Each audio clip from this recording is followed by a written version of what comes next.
Greetings, Scotty Reed here with a Black Talk Radio news report and commentary.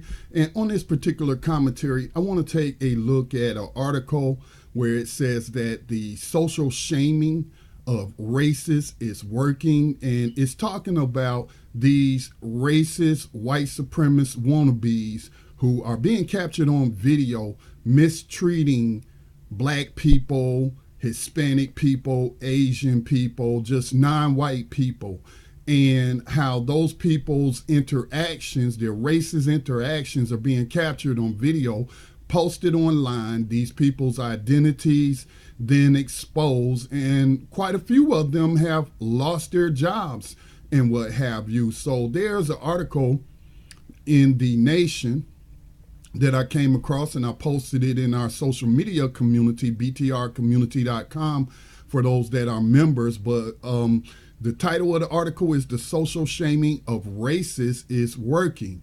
And let's go ahead and read just a little bit of this article, and then I'm going to follow it up with another suggestion that I think a strategy needs to be added to protect the children of these racists. And I've done a video about it in the past, but Layla Lalami wrote this article. It was published in The Nation. "The Social Shaming of Racists is Working," and she talks about a personal interaction she had with a suspected racist white woman who did not like her at her own garage sale where she was, selling some items and what have you.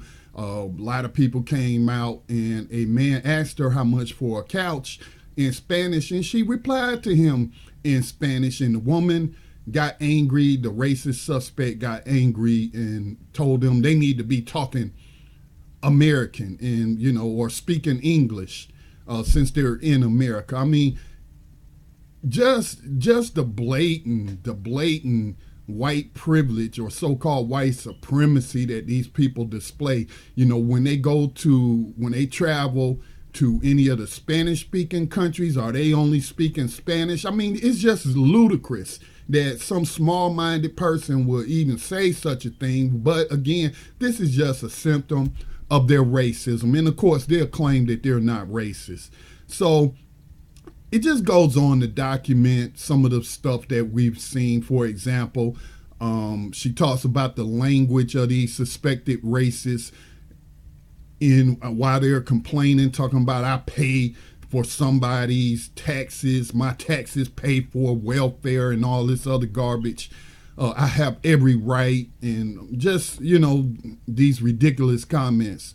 It says it indicates a belief on the part of these white people that they are the custodians of public spaces and can enlist the police to enforce its boundaries. The offenses committed by people of color are arbitrary and nearly limitless. Waiting too long at a Starbucks in Philadelphia, having a barbecue on Lake Merritt in Oakland, playing a leisurely game of golf at a club in Pennsylvania, checking out of an Airbnb in Rialto, California.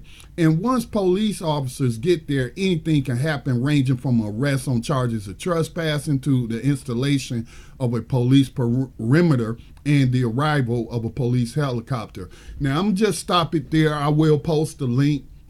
If you're in btrcommunity.com, it's posted on my profile page, but I'll post the link for others that are on other networks that may be watching the video. But I did learn that some states and some municipalities actually have laws on the books to where a person can be charged for calling the police to harass someone. But of course, it's always at the police officers, or as I call them, slave catchers' discretion on whether or not they're going to charge that person. Then it's up to the district attorney to prosecute these people. So I would say that we need to check the laws in our state.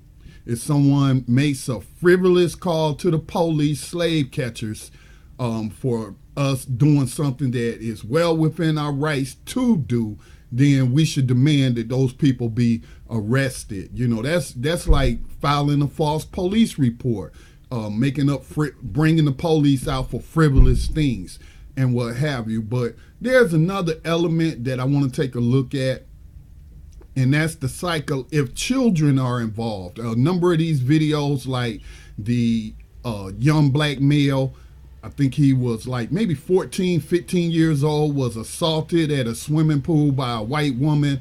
And there were children present. Her own children were present, I believe. And in a situation like that, and I made a video about it in the past, a couple of weeks ago, about family separation, and children that really need to be separated from their families are these racists, because it's a form of child abuse. So I was just reminded of that today. So I was like, hey, is teaching these children racism a form of child abuse? Should we be calling the social service, whether they call it child protective services, wherever, what state you live in, should we be reporting these people to social service? And should anti-racist social workers be doing casework on these people? I do believe that these children should be removed from these homes. So teaching a child racism is a form of psychological abuse. I came across this article on healthyplace.com, and it talks about the different types of child psychological abuse. It says rejection, scorn, terrorism, isolation, corruption or exploitation, the absence of emotional response, neglect, and exposure to domestic violence. So let's take a look at one of these that I think applies: corruption or exploitation. To tolerate or encourage inappropriate or deviant behavior, to expose the child to antisocial role models, to consider the child as a servant, to encourage him or coerce him to participate in sexual activities. So I would say that racism is definitely inappropriate, and in some cases it's illegal, although they'll try to claim First Amendment protects their speech. I've never seen any case law that backs that up. But if you encourage your child to be a racist, if you are a racist role model to that child, you're encouraging inappropriate and deviant behavior.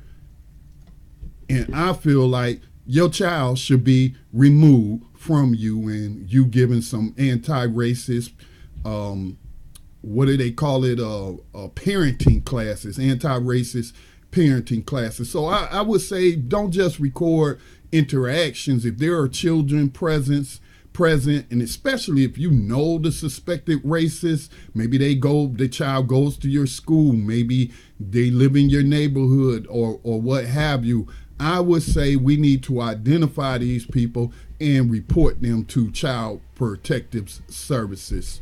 All right, as they say, it takes a village to raise a child. And so it is upon us to protect these children from their own racist parents. This has been Scotty Reed with a Black Talk Radio News Report. Please support independent black media. Make a donation today to the North Carolina-based nonprofit media organization, Black Talk Media Project. Peace.